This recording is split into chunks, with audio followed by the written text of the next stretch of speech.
What's up, Zach here, and today I've got the all-new Kobe 9 Elite Low Protro.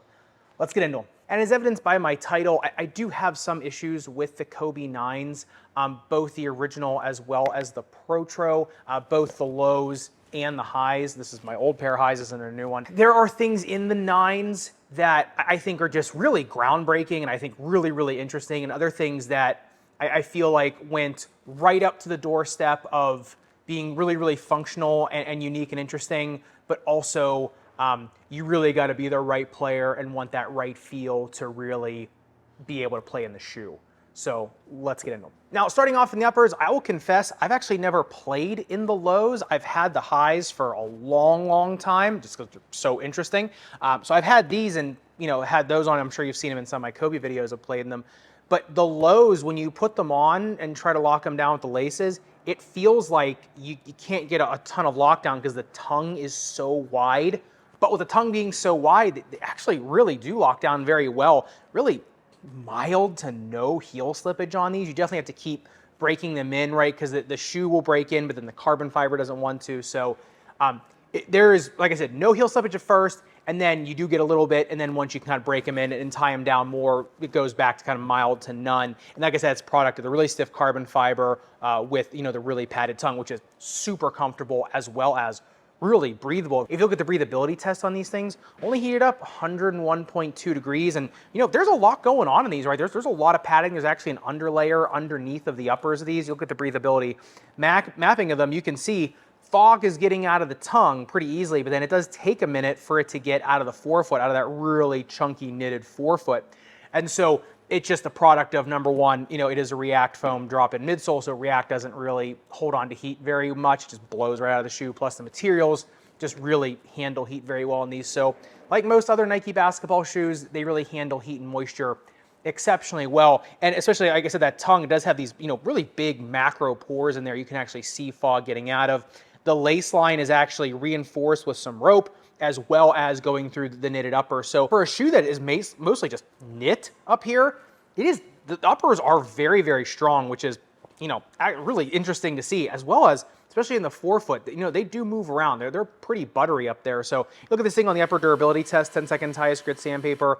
Once again, pretty surprising. As you can see, it almost kind of has a quasi drag guard made of the knitted material on the outside, which I thought was fascinating. And the burr, it's really hard to see on the camera because it's white and studio is white. There's a lot of glare, but the burr does not make it through this, which is really great to see. Now, obviously, these are indoor shoes, so that's there, but honestly, indoors durability, I mean, look at my old ones. I mean, nothing there either. So, really, it's in terms of an indoor shoe with a knitted upper, they're pretty darn durable. All right, getting in the midsole teardown. Obviously, I did this teardown on X-ray this time because, like I said, I don't like to cut open new Kobes unless they're in mass production, which the 8s are kind of going into more, they're sitting on shelves, as well as they're pretty plentiful on the Nike app now. So perhaps in the future, when more people have a chance to get these, I will be starting to cut these down. But these ones I just did on the X-Ray because it was pretty simple. It's a drop-in midsole, so there's not really a ton to see that you can't see on the X-Ray. As you can see, a huge amount of carbon fiber in the rear foot, as well as a piece there in the midfoot. This actually does scoop low enough. I will call this a shank. I'll give that a 0.1 on the shank score. And it keeps the shoe, especially in the rear foot, incredibly stiff, which will come back to bite me later in this video. But then it does have an entire bed of React foam in terms of a drop-in midsole. React, to me, is a two-face. I love it when it's integrated into shoes and it's kind of integrated into parts of the midsole, but I really do not like it as a drop-in. I feel like for some reason, when you have to mold it as a drop-in and make it a drop-in, it just becomes kind of stiff. I mean, yeah, it is bouncy, right? It is resilient.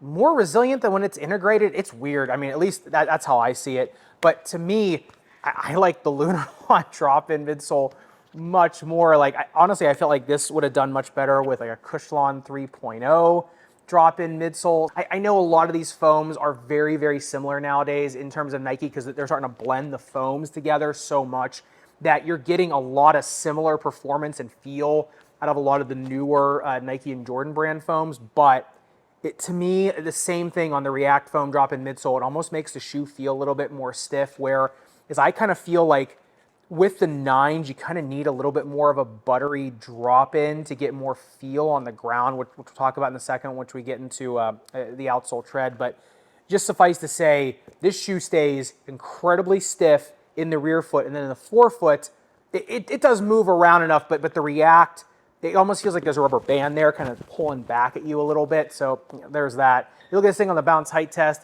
got 31 centimeters in the rear foot, 36 in the forefoot. That also shows you kind of how React interacts with more of a hard surface under there. So they do feel like bouncy enough shoes on foot, especially for a drop-in midsole without a really long shank underneath of there. The stiffness in the rear foot and kind of how, when you supinate before you jump, right? It does work, right? The shoe does work for that, and so it does feel like a pretty decently propulsive jump. They're not the biggest moon shoes on the planet, but like I said, especially for a drop-in, with flexibility that these have in the forefoot without the drop-in insert in them, they're still pretty bouncy. But getting into the best and also absolute worst part of the Kobe 9, and I'd say the biggest warning of them, is the outsole tread. Now, the design of the outsole tread, I think, is great.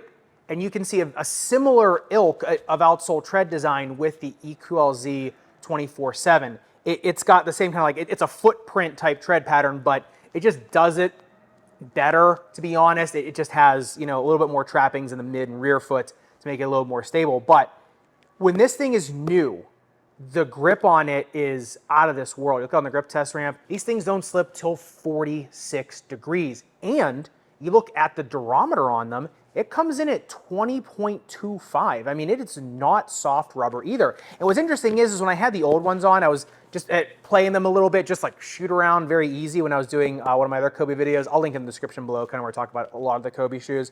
And I thought, man, this is really hard rubber, but I was like, these are just old, right? They're just stiff because it's just been sitting around in my basement for, a while. And the rubber just, kind of got a little hard and, dull. Whereas on these ones, no, it is still pretty hard rubber, right? It's still pretty stiff rubber under there. But the compound of it, like I said, on a clean court is outstanding. You get a really good grip. The second these things get dust on them, though, they become absolute ice skates. That's the dust. And I'm telling you, my left hip is still hurting just from trying to stop that slide. And so, I mean, even on the community center floor, which is cleaner than this one, I was still sliding on that one unless I was rubbing down all the time. And on this one, it was almost like every couple, every 30, 45 seconds, I was just starting to compulsively rub them down. And if I kept them rubbed down, I could get grip. The problem is in the rear foot on the medial side, you can actually see where I'm scuffing them like crazy. And even on the nines that I bought these, I want to say it was years before I had the channel. It was years ago. I bought them to talk about them with a patient. This was years ago I bought these. And even these kind of same thing. They're bald on the inside. And like I said, you buy these old, right? You don't really think much of it. Just that, okay, yeah, they wore them down here on the past. But the medial side of the rear foot, because it's more flat and because these pick up dust so much, like I said, if there's no good contact on the ground, ice skates. These are not meant for anybody that strikes any bit rear foot. If you're someone that can stay up on the balls of your foot pretty much all the time, then yeah, the rear foot stays very, very, very stable to the point where it's stiff. And then the forefoot moves around a lot. And honestly, with the Lunar Lawn, it's a lot better, right? I actually stuffed this Lunar Lawn, both the drop-ins in these and played them with it, and it was a lot better, right?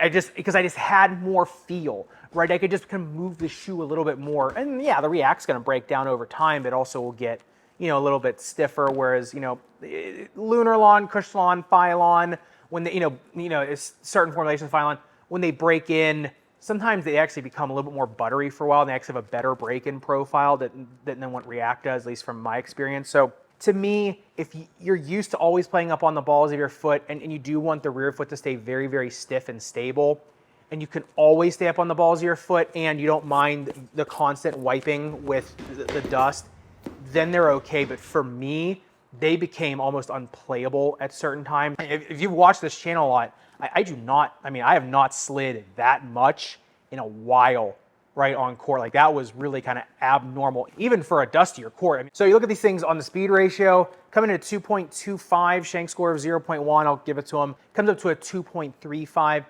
And like I said, I think when they're at their optimum, right? Sure, yeah, and I think honestly they're probably a little bit quicker than that even. Now, the one thing I will show is on the outsole durability test on these things, 10 seconds highest grit sandpaper. Like I said, I mean, not even a millimeter of damage. The burr is basically just scuffing the rubber up. So it's durable, right? Well, here you go. Here's you can see what happens to it over time, though. It does get very, just stiff, kind of dull, right? The rubber, it actually starts cracking. I mean, obviously, these are older shoes, right? But in terms of, acute use over the course of a season or over the course of a year, on indoor courts, these actually should stay pretty darn durable. It's just, what can you do with them over the course of that time is the question. Before I get into the fit, and speaking of EQLZ, the 24/7 did have a fascinating hour and 20-minute interview with Aaron Cooper, the designer of the EQLZ 24/7, as well as legendary Nike designer as well. That is an exclusive for the email list. It's completely free, but it's a video podcast exclusive. I will leave that link in the description below. All you gotta do is sign up for email or get any one of the free shoe guides that I have down there, the shoelace guide, the shoe anatomy guide, the orthotic guide. They're all free on the website. Any one of that or just signing up for emails gets you that email and it will be sent right to your inbox. But really super fascinating interviews on there.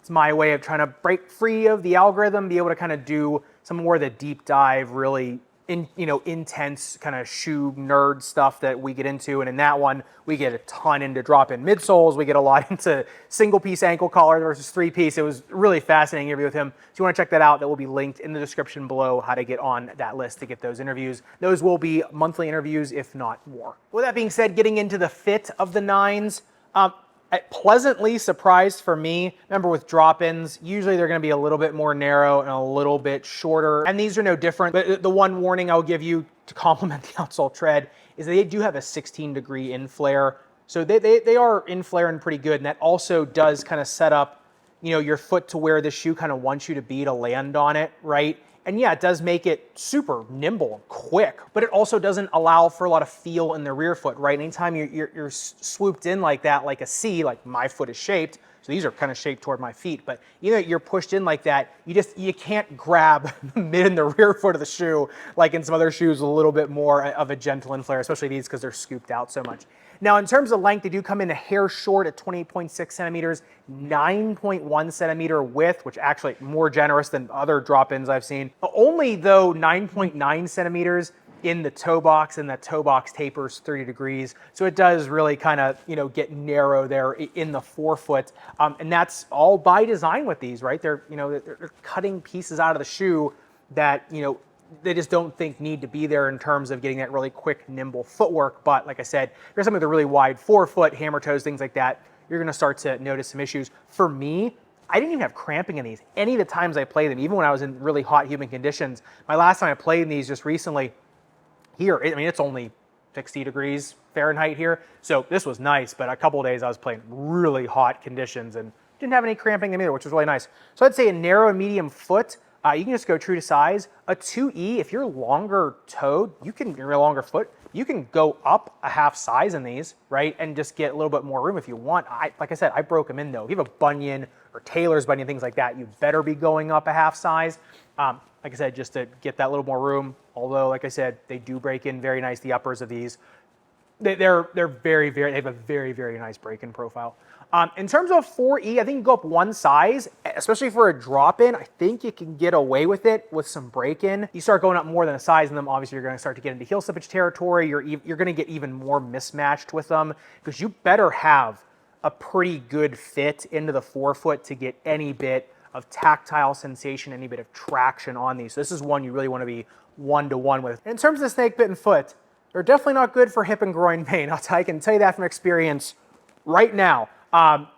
But yeah, in all seriousness, React to me is just not the most forgiving foam out there when it's a drop, and I'm sure I kind of waxed on that in the midsole section. To me, these, even like I said, for an ankle sprainer, even though they are so solid in the rear foot, and they really are, and they do have a sharp flange here, because of the the differences between how flexible the forefoot is, how stiff the rear foot is, relatively rubber bandish the drop-in is, there's just a lot of different things going on in these in terms of somebody with instability. So if you are unstable, or you're someone like me, right, who's just I'm not 20 anymore, right?